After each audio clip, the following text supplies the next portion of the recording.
आज है 4 जून और आज है इतवार का दिन। आज की तहलका खेज़ ख़बर आपके सामने मैं रखने जा रहा हूँ।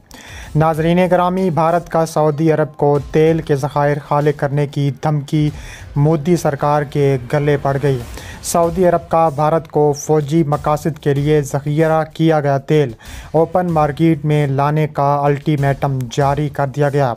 भारत के पास 9 दिन का तेल कम होकर 3 दिन तक आ गया। हमारे पास सिर्फ 4 दिन का तेल बचा है। जो ऑपरेशन जहाँ है उसको वहाँ ख़त्म कर दिया जाए। भारतीय आर्मी चीफ नरवाने का फ़ौजी ऑपरेशन बंद करने का बड़ा फ़ैसला। वीडियो के आखिर में बताएंगे कि इंडिया अपनी फ़ौज का साइज़ तेज़ी से कम क्यों कर रहा है। वीडियो की तफसीलात में आगे बढ़ने से पहले हमारी वीडियो को लाइक कर दें, चैनल को सब्सक्राइब करके बेल आइकन पर ज़रूर क्लिक कर दें। नाज़रीन गिरामी, भारत तेल की बूंद बूंद को तरसने लगा। ओपेक, सऊदी अरब और प्यूटन के इजलास में बड़ा फ़ैसला हो गया। भारत ने तेल की मार्केट को क्रश करने की कोशिश की। अब हम पर फ़र्ज़ हो चुका है कि मोदी सरकार को जवाब दिया जाए। प्यूटन और बिन सलमान के नुमाइंदों का भारत पर चढ़ाई भारत के ख़िलाफ़ फट पड़े। सऊदी अरब और खलीजी ममालिक ने हाँ में हाँ मिला दी। अब हम भारत को तेल नहीं दे सकते। मोहम्मद बिन सलमान ने भारत से तमाम मुआहदे ख़त्म करने का ऐलान कर दिया। पाकिस्तान, टर्की, सऊदीया एक हो गए। अरब ममालिक से भारत के नेटवर्क का मुकम्मल ख़ात्मा कर दिया गया। भारत को ईंट का जवाब पत्थर से देंगे। मक्कार मोदी का सऊदी अरब के ख़िलाफ़ साजिश उल्टी हो गई। भारत में तेल का बहरान खड़ा हो चुका है।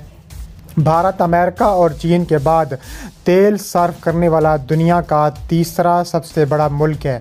वो अपनी ज़रूरत का 50% तेल दुनिया के 40 ममालिक से दरामद करता है। मारीन का ख्याल है कि यूक्रेन में जंग से तरसील में खलल पड़ सकता है। इससे तेल की कीमतों में मज़ीद इजाफे का इम्कान है। भारत में हालिया महीनों में तेल की कीमतों में रिकॉर्ड इजाफा देखा गया और मंडी पर नज़र रखने वालों का कहना है कि अगरचे हुकूमत ने इसमें कदर कमी का ऐलान किया था, ताहम अब सूरत हाल ऐसी हो गई है कि किसी भी वक्त इसमें मज़ीद इजाफा हो सकता है। भारत की बेशतर सप्लाई मशरिक़ वस्ता के ममालिक से होती है, जबकि मुल्क अपनी मजमूई सप्लाई का सिर्फ 2% ही रूस से दरामद करता है। भारत बाज़ ममालिक को तेल बरामद भी करता है जो इसकी बरामदात का 13% है। माहिर इक़्तिसादियात प्रोफेसर अरविंद कुमार कहते हैं कि महंगाई का इन्हिसार अब सिर्फ इस बात पर मुनहसर है कि हुकूमत क्या इक़दाम करती है। चूँकि आलमी बाज़ार में कीमतें बढ़ चुकी हैं, इसलिए अगर हुकूमत ने अपने टैक्सों में कमी नहीं की तो कीमतें तो बढ़नी ही बढ़नी हैं। इससे अफराते ज़र की शरहों में भी इजाफा होगा और इसका ज़्यादा से ज़्यादा असर रोज़मर्रा की अशिया पर पड़ेगा। DW उर्दू से बातचीत में प्रोफेसर अरविंद कुमार ने कहा है, ख़बरें तो ये हैं कि हुकूमत इंतखाबात के ख़ात्मे का इंतज़ार कर रही है। जैसे ही पोलिंग ख़त्म होगी वो अपने नई पॉलिसी का ऐलान कर सकते हैं। अब ये सब इस बात पर मुनहसर है कि हुकूमत अपने टैक्सों के हवाले से क्या फ़ैसला करती है। भारत में इस वक्त बेरोज़गारी अरूज पर है। अरविंद कुमार का कहना है कि तेल की कीमतों के झटके से पैदा होने वाली मज़ीद सुस्त रवि से हुकूमती फलाह बहबूद की स्कीमों पर बुरा असर पड़ेगा। इनके बकौल महंगाई बढ़ने से माशी तरक्की की रफ्तार इतनी ज़्यादा कम हो सकती है कि हुकूमत को अपने इंफ्रास्ट्रक्चर के बड़े मनसूबों पर खर्च करने के लिए रकम भी कम पड़ेगी। इसके अलावा यूक्रेन में जंग कब तक जारी रहेगी, इसकी वजह से कीमतें कितनी बुलंद होंगी, ये किसी को भी नहीं मालूम। माहिरीन के मुताबिक फ़िल वक्त आलमी सतह पर इंतहाई गैर यकीनी की सूरत हाल है। ये बिल्कुल धुंध में गाड़ी चलाने के मुतरादिफ है और किसी को वाक़ई नहीं मालूम कि आगे क्या होगा। मुल्क में तेल की मांग में हर बरस 3 से 4% की शरह से इजाफा हो रहा है। माहिरीन का कहना है कि आइंदा एक दहाई में भारत आसानी से 7 करोड़ बैरल तक रोज़ाना तेल इस्तेमाल कर सकता है।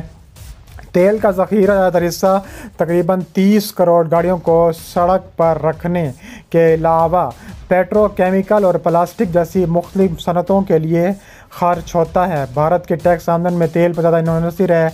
वफाकी एक्साइज ड्यूटी में तेल का हिस्सा 50% से भी ज़्यादा है और रियासतें भी अपनी आमदन बढ़ाने के लिए तेल के महसूल पर इन्हसार करती हैं। इसके अलावा भारत तेल की बूंद बूंद को तरस चुका है। ओपेक के इजलास में इतना बड़ा फैसला हो गया कि भारत ने तेल की मार्केट को क्रैश करने की कोशिश की। तो अब हम पर फ़र्ज़ हो चुका है कि मोदी सरकार को जवाब दिया जाए। प्यूटन और बिन सलमान के नुमाइंदों का भारत पर चढ़ाई, भारत के ख़िलाफ़ फट पड़े। सऊदी अरब और खलीजी ममालिक ने हाँ में हाँ मिला दी। अब हम भारत को तेल नहीं दे सकते। मोहम्मद बिन सलमान ने भारत की ईंट से ईंट बजा दी। इसके अलावा उन्होंने कहा है कि भारत को ईंट का जवाब पत्थर से देने के लिए तैयार हैं। इसके अलावा भारत अपनी फ़ौज में कमी क्यों कर रहा है, इस बारे में हम बात करने वाले हैं। इंडिया के एक सरकर्दा दिफाई तज्ज़ियाकार retired major general Ashok Mehta ने इंडियन फ़ौजियों की तादाद में तेज़ी से कमी आने पर तशवीश का इजहार करते हुए कहा है कि फ़ौजियों की तादाद कम होने से फ़ौज की अस्करी सलाहियतों पर बुरा असर पड़ेगा।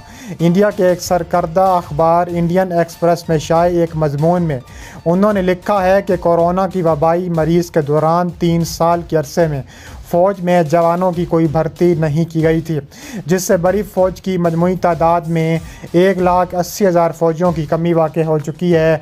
जून 2022 से फ़ौजियों की भर्ती के अग्निवीर नामी नए कानून के तहत 40,000 जवानों को मखसूस मुद्दत के लिए फ़ौज में भर्ती किया गया है। साबिक मेजर जनरल अशोक मेहता ने लिखा है कि फ़ौज के आला एहलकारों में राइट साइजिंग यानी ज़रूरत के मुताबिक फ़ौजी नफरी रखने की बात हो रही है। फ़ौजी अमूर के जरीदे फ़ोर्स की मदीर गज़ाला वहाब ने BBC से बात करते हुए बताया है कि इंडिया के दिफाई बजट के 2 हिस्से हैं। रेवेन्यू बजट में जिसके तहत तनख्वाहें, तिब्बी सहूलियात, ट्रांसपोर्ट, ईंधन और दूसरी सहूलियात आती हैं। दूसरा कैपिटल बजट जो असलहा और जंगी साजो सामान की ख़रीदारी के लिए मुख्तस होता है। इसके अलावा इनके मुताबिक जब इंडिया की माशियत 8 और 9% की शरह से बढ़ रही थी तो 2 से 2.5% दिफाई बजट में देने से बहुत बड़ी रकम बन जाती थी। अब जब माशियत नीचे आ गई है तो दिफा की रकम भी कम हो चुकी है। हुकूमत कई बरस से अखराजात कम करने का सोच रही थी, इसलिए उन्होंने अग्निवीर, अग्निपथ जैसे भर्ती की स्कीमें शुरू कर दी हैं। भर्ती की इन स्कीमों के तहत जवानों की भर्ती अब सिर्फ 4 साल की मुख्तसर मुद्दत के लिए होती है और 4 बरस पूरा होने के बाद उन्हें 12 लाख रुपए की यकमुश्त रकम देकर रिटायर्ड किया जाएगा, लेकिन उन्हें रिटायरमेंट के बाद कोई पेंशन नहीं मिलेगी। 4 साल मुकम्मल होने पर इन फ़ौजियों में से 25% जवानों की मुस्तकिल कैडर में रख लिया जाएगा, जबकि बाकी 75% जवान वापसी सिविल ज़िंदगी में चले जाएंगे। इंडियन फ़ौज से हर बार 70,000 जवान सबकदोश होते हैं। रिटायरमेंट इन फ़ौजियों की औसत उम्र 37 बरस होती है, जबकि इंडिया में शहरियों की औसत उम्र 70 से 75 बरस के दरमियान है, जिसका सादा सा मतलब ये है कि 37 बरस की उम्र में रिटायर होने वाले एक फ़ौजी को लगभग 35 से 40 बरस तक पेंशन देनी होती है। दिफाई माहिरीन के मुताबिक फ़ौज में नफरी को कम करने का बुनियादी मकसद पेंशन के अखराजात को कम करना है। अगर पेंशन का बिल कम हो जाता है तो फ़ौज को नए असले ख़रीदने के लिए ज़्यादा रकम दस्तियाब होगी।